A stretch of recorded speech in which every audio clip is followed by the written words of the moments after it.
ഞാൻ കാണാൻ പോവാണ്. ഞാൻ രാവിലെ ആരോഗ്യമന്ത്രിയുടെ കൂടെ ഒരു പരിപാടിക്കുണ്ടായിരുന്നു, നമ്മുടെ ആയുർവേദ ഗവേഷണ കേന്ദ്രത്തിന്റെ ഉദ്ഘാടനത്തിന്. അതും കഴിഞ്ഞ് ഞാൻ നാട്ടിലൊരു പരിപാടി ഉണ്ടായിട്ട് അങ്ങോട്ട് പോയതാണ്, മട്ടന്നൂർ. അവിടെ എത്തിയപ്പോഴാണ് ഈ കാര്യം അറിയുന്നത്. ഞാൻ ഉടനെ ഇങ്ങോട്ട് തിരിച്ചതാണ്. ആശുപത്രിയിൽ എത്തിയിട്ടില്ല. അതിനു മുമ്പേ പ്രതിഷേധം നടക്കുന്നിടത്ത് ഞാൻ ഇറങ്ങിയതാണിപ്പോൾ.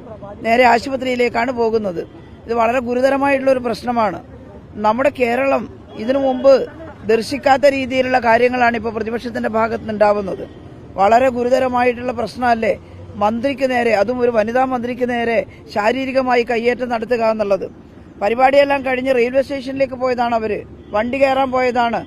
ആ റെയിൽവേ സ്റ്റേഷനിൽ മന്ത്രി മാത്രമല്ലല്ലോ, എത്രയധികം യാത്രക്കാരുണ്ട്. അവിടെ കിരച്ചു കയറുകയാണ് കുറെ പേർ. ഇതൊരു ഗുണ്ടായിസല്ലേ, തനി ഗുണ്ടായിസാണ് ഉണ്ടായിട്ടുള്ളത്. ഇത് പെട്ടെന്ന് തോന്നിയിട്ട് ആരെങ്കിലും ചെയ്തതാണെന്ന് കരുതുന്നില്ല. ആസൂത്രിതമായിട്ടുള്ള ഒരു ആക്രമണമാണ് ഉണ്ടായിട്ടുള്ളത് എന്ന് തന്നെ നമുക്ക് പറയാൻ സാധിക്കും. അതിനാരാണോ നേതൃത്വം കൊടുക്കുന്നത്, ആരാണിത് ആസൂത്രണം ചെയ്തത്, അവരോടാണ് നമുക്ക് പറയാനുള്ളത് ഈ തീക്കളി അവസാനിപ്പിക്കണമെന്ന്. ഇതൊരു കാരണവശാലും ശരിയല്ല.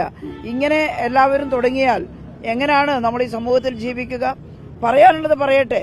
കേരളത്തിലെ പ്രതിപക്ഷത്തെ സംബന്ധിച്ചിടത്തോളം ജനകീയ പ്രശ്നങ്ങൾ അസംബ്ലിയിൽ ചർച്ച ചെയ്യാൻ പോലും തയ്യാറാകാത്തവരാ. ഒരൊറ്റ അസംബ്ലിയിൽ അവര് അടിയന്തര പ്രമേയം പോലും ഉന്നയിച്ചത് ചർച്ചക്കെടുക്കാം എന്ന് ഗവൺമെന്റ് പറഞ്ഞാൽ പ്രമേയം ഉന്നയിക്കുന്നില്ല, ഇപ്പം ചർച്ചക്കെടുക്കുമെന്ന് ഭയന്നിട്ട്. അപ്പൊ രാഷ്ട്രീയ പ്രശ്നങ്ങളെ പരസ്പരം സംസാരിച്ചും ചർച്ച ചെയ്തും നേരിടുന്നതിന് പകരം ശാരീരികമായി ആക്രമിച്ച് പരാജയപ്പെടുത്താമെന്ന് കരുതിയോ? അതിന് സാധിക്കുമോ?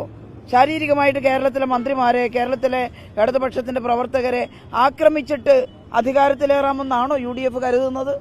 ഇത് അങ്ങേയറ്റത്തെ അപലപനീയമായിട്ടുള്ള കാര്യമാണ്. ഇത് ആവർത്തിക്കരുത്.